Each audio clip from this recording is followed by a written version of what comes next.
Welcome to the Four Listeners Program. Welcome aboard, everybody. Thanks for checking us out this week.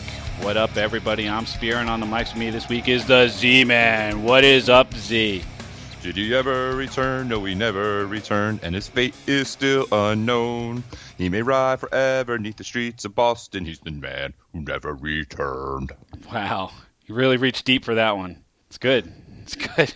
It's better than going high, right? It's way better than going high, man.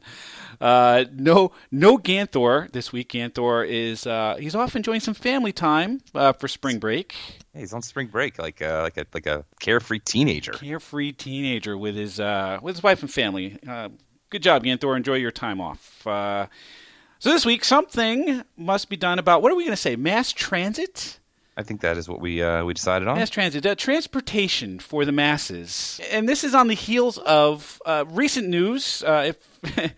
If you've been watching at all, anything on the internet or on television, you've seen a story about a man who was dragged off of a flight, a United flight going from Chicago O'Hare Airport to Louisville, because the flight was overbooked. As they usually are. And this happens all the time. Airlines do this all the time. In fact, last year, somewhere in the neighborhood of 43,000 people were bumped off of flights because of overbooking. So this is a pretty standard occurrence. But what was unique about this particular scenario was that, A, it happened after everyone had boarded and was seated, and then B, it turned pretty violent. The man in question refused to get up out of his seat. He was a doctor and needed to get to his hospital to see patients the next day. So he said, so security officers physically dragged him out of his seat and manhandled him all the way out of the plane. The rest of the people on the plane were very upset by all of this. It was a very tense situation. So this happens all the time. I mean, airlines overbook flights all the time. So what they do is they offer vouchers, or they offer money to get off the plane.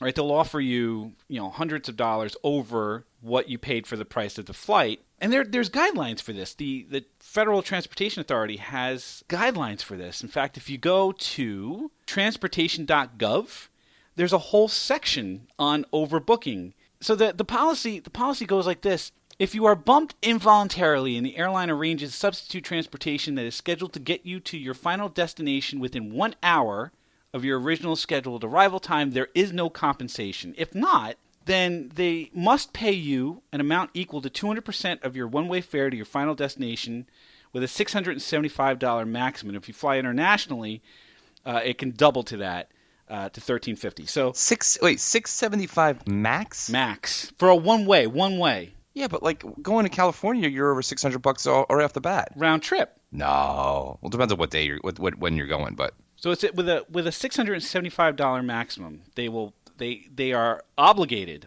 by law to give you the cash. Wait, is it cash or is it voucher? Well, they can offer you the voucher and you can decline it for the cash value of it. And then they'll have to cut you a check. And then you have the right to not cash that check if you wanted to get additional compensation. So you can easily get whatever you want out of the airline. So there isn't even a whole lot of room. Like if you're sitting in that chair, like I'm sitting in that chair and somebody says to me, you need to get off this plane. I'd be like, you're goddamn wrong. I'm not getting off this plane. My seatbelt's buckled, man. That's right. My tray is in its full and upright position. I'm ready to take off. Yeah, lock and loaded. Right. I'm not getting off this plane. You have to make it worth my while. A lot of the times, and that happens, I'm assuming that's what happened here, is, you got shit to do, right? It's not like, if I got nothing to do, like sometimes I used to fly like on Thanksgiving or Christmas, and I would intentionally go a day or two early knowing they would overbook. And I would just fucking go get like 3 vouchers out of it. Well, right. So you're right. So if I had nothing that I needed to get back for, and they're willing to give me hundreds of dollars for the inconvenience, take it. I'll take it. Whatever. Yeah. All right. I'm gonna be inconvenienced. This is the policy. You may not realize that's the policy when you purchase the ticket, but that's the policy. So if that's the case, all right, fine. I'm getting off this plane. I'm taking my $675 and I'm going home. But if you're out there with your family, you're not going to take your 3 kids and your wife and your husband and try to make that work because you got arrangements that you're trying to do at the other ends of your trip already. You got family picking you up. You got to get your car. You got to, whatever. Yep. So, yeah, it's fuck you. You're not on the plane. I get the seat. Take the next one, buddy. each airline has their own rules on how they pick the people that could get involuntarily bumped. And a lot of it has to do with the time that you check in. So here's a little PSA from the Four Listeners program. Check in early. Because a lot of the airlines will choose who they bump off by. It was like the last ones in. Like the last people to check in would be the first people to get bumped. Yeah, I think you should do it Survivor style. Ooh, now we're talking. Like a physical challenge or something? Nice. This I like. Like maybe you have to wrestle an air marshal to the ground or something. Yeah, that'll work. Yeah, like in the aisle, and it's a small little aisle. Like, look, if things are going to get violent, let's do it for real. Let's make it fair. Yeah, let's make it at least fair. Yeah, let's do it for reals. Let's get everyone up out of their seats. Let's turn it into like a little fight club. So the thing that I thought was kind of weird on this one is that after this whole thing came down and they were doing whatever they were talking about, they had made it out to sound like this guy was being belligerent and drunk. That's what the comments I saw afterwards. He was belligerent after you bashed his head into the wall. Yeah, I would admit with that. That seems appropriate. Yeah. My favorite part of the whole thing was the response from United, because they were like, well, we apologize for having to reappropriate the passengers. I'm like, really? Is that what you call it? Yeah, I like the memes that have been coming out have been awesome too. Oh, it's that's just my like favorite. We put the hospital in hospitality. That's my favorite. There's a hashtag. There's a hashtag now called hashtag New United Airlines mottos, and there are all kinds. Like here's one. Normal flights have cabin crews. We have bouncers. Yeah. Here's one. Board as a doctor, leave as a patient. United Airlines, you can run, but you can't fly. Would you like a neck pillow or a neck brace? Yeah. Love it. Having a field day with it. Was it a scene from Airplane where like somebody went in and just started punching somebody in the face? Yeah. And then like a nun came in with like a lead pipe? Yeah, it's a scene from Airplane, and they called it the New United training video. Yeah. Yeah, I like that too. So it gets down to is like, so what are your options, right? At this point, because like all the airplanes are like that, all the airports are like that, all the airlines are like that. They all know they got you by the balls. That's right. Yeah, and you got no other choice. That's absolutely right. Absolutely. So how do you get there? You're going to drive? I mean, in this case here, you could drive, and they said it was a 4-hour drive from Chicago to Louisville. Yeah. So I mean, that one, for me, I don't fly if I can avoid it. Anything under 6 hours. 6 hours is where I put the cut. Yep. That sounds 4 hours. Right. I mean, 4 hours is exactly what it's going to take you to do it anyway. It's a 1 hour flight with a 1.5 hour getting in, through TSA and hopefully, and getting out off the other end. That's right. So you're already at 3 hours and then you don't even have a car. Yeah, I mean, flying is no fun. You know, I mean. So I was listening to this podcast yesterday, and I don't know where this idea came from, but they were talking about the concept of a circular runway. And I'm like, what, like a racetrack where like, they can take off on either side, but like what would the ends be? But no, what they were talking about was a perfect circle, and it's banked. What? And so they said that the cool thing about this is they can have 3 planes landing or taking off all at the same time. No. 180 degrees apart, or not 180 degrees apart, 120 degrees apart, excuse me.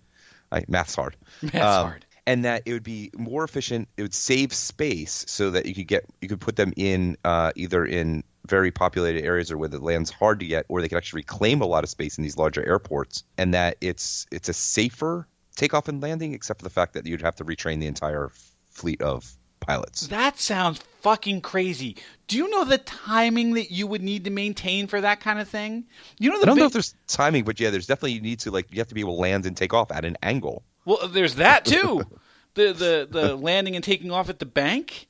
Yeah. And then you know what comes to mind? The vision that comes to mind. Do you ever go to the circus and see like that sphere that they have with like the 5 or 6 motorcycles all running around in there at the same time? Yeah, perfectly orchestrated. Right. Yeah. I mean, there's a high degree of difficulty in that. You know what I mean? Yeah, I can't imagine that ever taking off, but conceptually it sounded like an interesting idea. Get the fuck out of here with that. That's fucking crazy. No. No. All right, we'll just say no. We'll just know that. No. The Four Listeners program says nope. No. Nope. Nope. Noping all over that. Nope. You got noped. So you watch South Park, right? Yeah. You ever see the one where they have the it, they call it? So the Wikipedia entry here says, frustrated over the hassles of airline travel, Mr. Garrison develops a revolutionary new form of transportation called the IT. The device travels 200 miles an hour and gets 300 miles per gallon. The only drawback is its controls. one stick for each hand, another for the mouth, and a fourth inserted in the anus. However, there's a general consensus that it's still more pleasant than dealing with airlines. There you go. Millions are sold. That sounds about right. So speaking of going 200 miles an hour, so the latest thing is now the Hyperloop.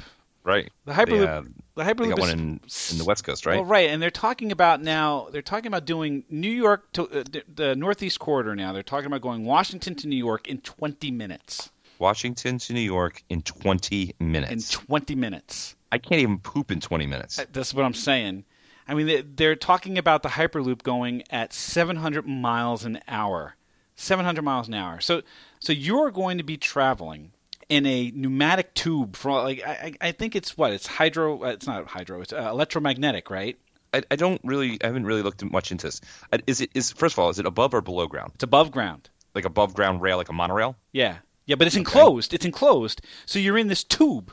You're in this tube, and you get in this car, and they slide the car into the tube, and they close you in there, and then they shoot you out like a bullet from a gun. Well, once you're at speed, it's fine, but until you get up to speed, they're going to have to ramp you up. They can't just take you from 0 to 700 without people puking all over the place. Well, that's what I'm thinking. Do you end up with G-forces? Are you pressed into the back of your chair? Are your cheeks now do you get a facelift every time you're on the Hyperloop? Is this really happening, or is this all still theoretical? This Are they is really real. actually This is building real. one They're in West building Coast? this thing. They're building this thing. They're building this thing out on the West Coast, and they're going to use it to transport cargo for starters. And then they're going to. Cargo seems like a better idea, but dude, the terrorist target that's going to paint. All you have to do is take out one of those supports, and the thing fucking blows up. Well, very well may be. Or you somehow figure out how to put a brick on the rail, or yeah, you don't need a brick; you need a quarter. Yeah, seriously, right? You just fucking put an ant on it or something. It's going to derail and everybody blows up. Well, look at what just recently happened in New York City. In New York City, a New Jersey Transit train derailed because the wood ties that hold the rails together, they rotted out and they separated, and the rails separated past where they're supposed to be, and a New Jersey Transit train derailed. And New York and Penn Station is kind of like a nexus. And for anything to derail in that area, it caused all kinds of problems. Yeah, I'm sure. Up and down the coast, you basically just because there's no way to route around it, right? No, it's a single track. Nope. And it's just it snarled all of the Long Island Railroad, New Jersey Transit, Amtrak, all of it, just foobar. Yeah. And it's a pain in the ass. And the Amtrak was even saying now too that if they don't start paying attention to the tunnels that were damaged after Hurricane Sandy, that there are going to be some serious fucking problems. Oh, it's just been the report all around is all the infrastructure, all the bridges and tunnels and everything is all fucked. Right. So, on one hand, you want something like the Hyperloop, right? Because it's modern and it's going to help upgrade an ancient mass transit system. But on the other hand, holy shit. No, that's way too fast. It's way too easy to sabotage. How long is it from New York to DC? Is it 300 miles? It's 226 miles. First of all, construction. I assume that thing's going to be extremely expensive to build the tube. The American Society of Civil Engineers, ASCE, recently gave the country's infrastructure. I'm reading an article from The Verge. Right. The American Society of Civil Engineers recently gave the country's infrastructure a D+ and estimated that it would take $2 trillion over 10 years to close the gap. Right, and you'll never catch up because it's just it's a never-ending cycle. Right, that's right. So the Hyperloop team is saying that they can do this stuff for considerably cheaper. Elon Musk first proposed a Hyperloop in 2013. He envisioned a route from San Francisco to Los Angeles costing about $6 billion or $11.5 million per mile. $11.5 million per mile. Per mile. Okay, that number sounds plausible, right? Well, this is what you get with innovation, right? These guys have a vested interest in upgrading the infrastructure of this country. They want to move things and people faster to different places, further away. It sounds fucking great if you can secure the damn thing and you don't make people's heads explode when you're doing 700 miles an hour from DC to Well, the New other York. thing is do they get eminent domain to get the space to build all the pieces? Probably, yeah. Like, where do you get the land? Where do you get the land to build all this shit? Like, nobody's going to want this thing in their neighborhood. Are they going to build it next to existing highways? All good questions. All good questions. I don't know. This is one of those fascinating things, because like everything can get upgraded. Everything. Like, I don't know. When was the last time you were ever where you were on a subway? Well, I'm on the subway every day. I take the T. Right. So you take the T, right? What's your experience like on mass transit in Boston? So the Red Line, has a text alerting system so that you can get like alerts when there's an issue. Like it'd be better saying if they would just send me an all clear when there's no issue. It would be less text messages. That's easier. Just tell me when it's actually running. Don't tell me when it's not.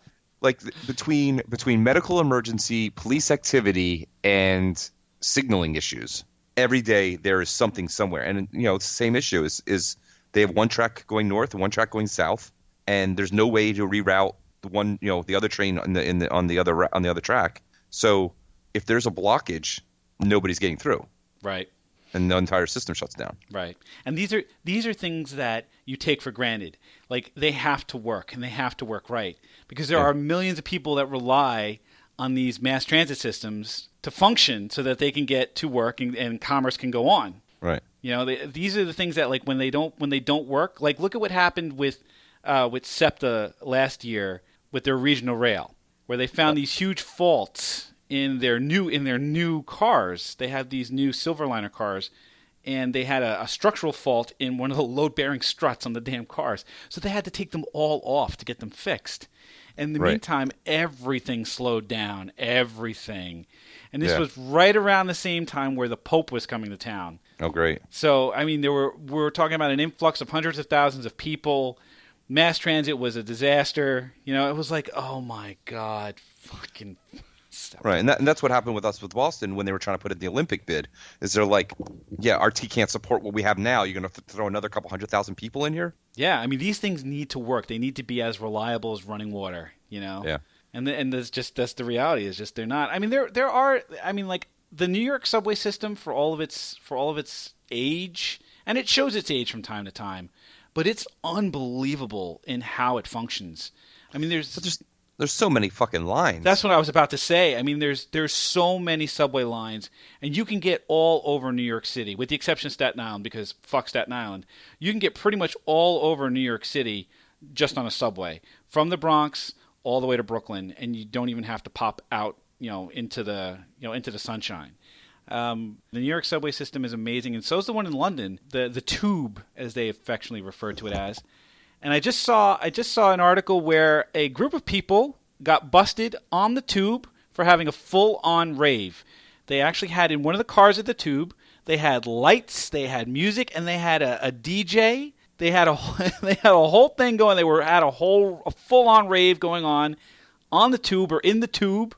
And until officers had to come and break it all up. Now, why would you do that? So hold on. So what did they get cited for? Disturbing the peace, I suppose. Was anyone disturbed? Was there any complaint? I imagine there were people there that weren't interested in raving, that they were just trying to get to their jobs. Well, they could take the quiet train. That's right. They could take the one quiet with the flashing lights. That's right. Yeah, if they were... I think that should be a regular part of the evening service. That's what I'm thinking, right? I mean, if you could get on a subway where there was a rave or a party going on... And a bartender? That's what I'm saying.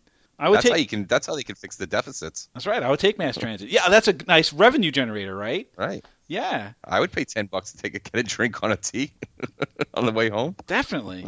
Let's spice it up a little bit, right? I mean, look, mass transit's a little outdated. Yeah, it smells... People do awful shit. If you want to clean it up a little bit and you want to have a little fun, turn one of those subway cars into a bar car, just like Amtrak has. Yeah. Yeah. Little rave, little music. Nice. $2 door charge. Yeah, right? Sure. I mean, you get a little extra. You have your fare card or whatever else. If you're in New York, you get a Metro card. You get a little extra off the Metro card to go into the rave car. You can go and have a good time. Could you imagine? Because the subways don't stop all night. It would just be an all-night party. People just circling around Manhattan on the rave car. Sounds good. And they can put as many people as they want in there. They can take out the seats. That's right. It could be a standing car. Can you imagine? Fucking crazy. I'm going to propose that the next time they're talking about raising the rates of the T. That's right. Instead of raising rates, just to offer more services. Offer more services. A little rave car will go a long way. Yeah. Up here, the bus actually runs pretty well. It's gotten better now. We have a whole new bus line. They're all brand new like buses. So that's kind of fun to ride. I haven't been on a bus in years. Boston, they switched everything up to Metro cards, right? So everything's. I think New York's the same thing. They got a little paper thing with a magnetic strip, right? Right. Yeah. And then you can, if you get like the daily pass, the regular pass, they give you like a chip card. Yep. So you can just tap it, and that's great. It works great. The buses still take cash. Our buses still, and like the people who use it are like using like emptying out their change drawer every time. It's like, oh, I got to put in $1.85. I'm gonna do it in nickels.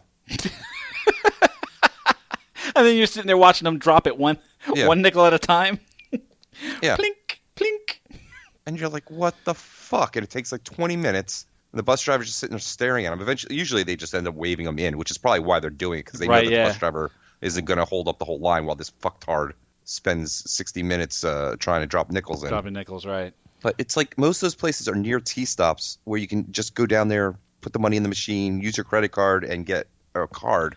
But no, everybody wants to pay cash, and they're using like the busted up old $1 bills that don't go through, and it's just like the thing with the vending machine where it's like bzz, bzz, bzz. You gotta take it and rub against the side to straighten it out. Oh my God, these are the same people that probably bring like 12 items on the express line when it's like 10 or less. You know what I mean? Fewer. 10 or fewer. No, it's 10 or less. I know. Well, whatever. Ganther's not here to correct me, so fuck him. But like these are the people that bring too many items to the express line. You know what I mean? Just to piss everybody off. Fuckers. The world revolves around them. I hate every one of them and all their nickels. Minion was going to get a new shirt, and it's like the more people I meet, the more I love my dog. There you go. That's about right.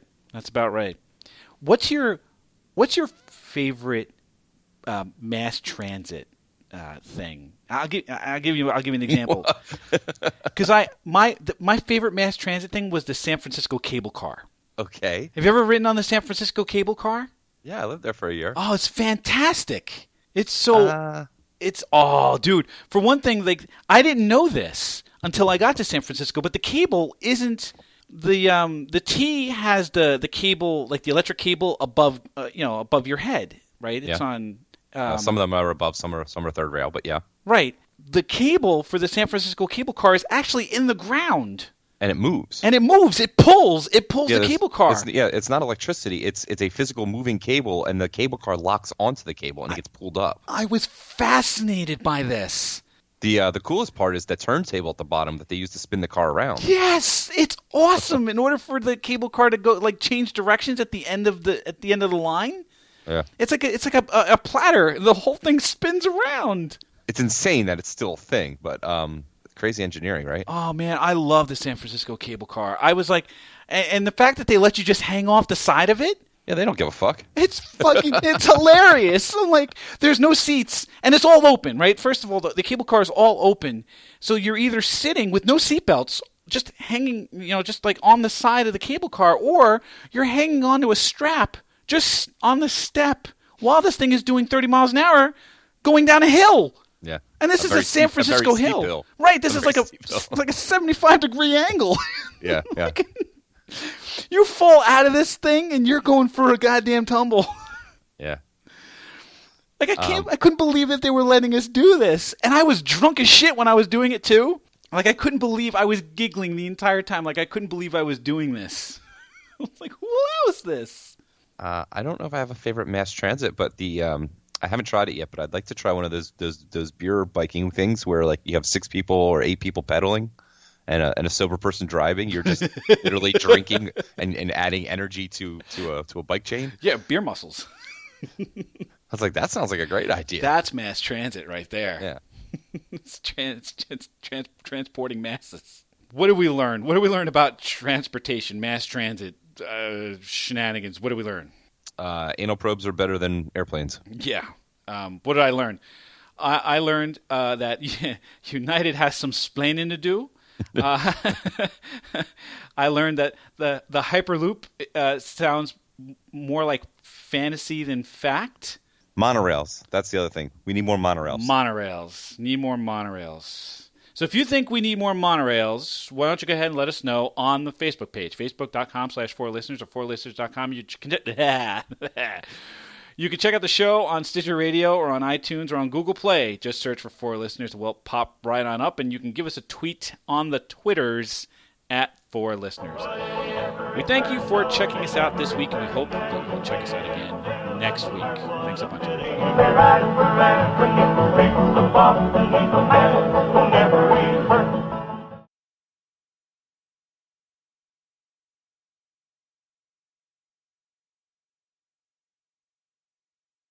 It happens all the time. I mean, it happened in a very bad way to this particular gentleman. What are you doing? What is that? Sorry, I had to turn on the light switch because my computer wasn't plugged into a light switch activated plug. Sorry. Sure, like. Is that what you heard? No. I was trying to do it nonchalantly. No, there was nothing nonchalant about it. All right.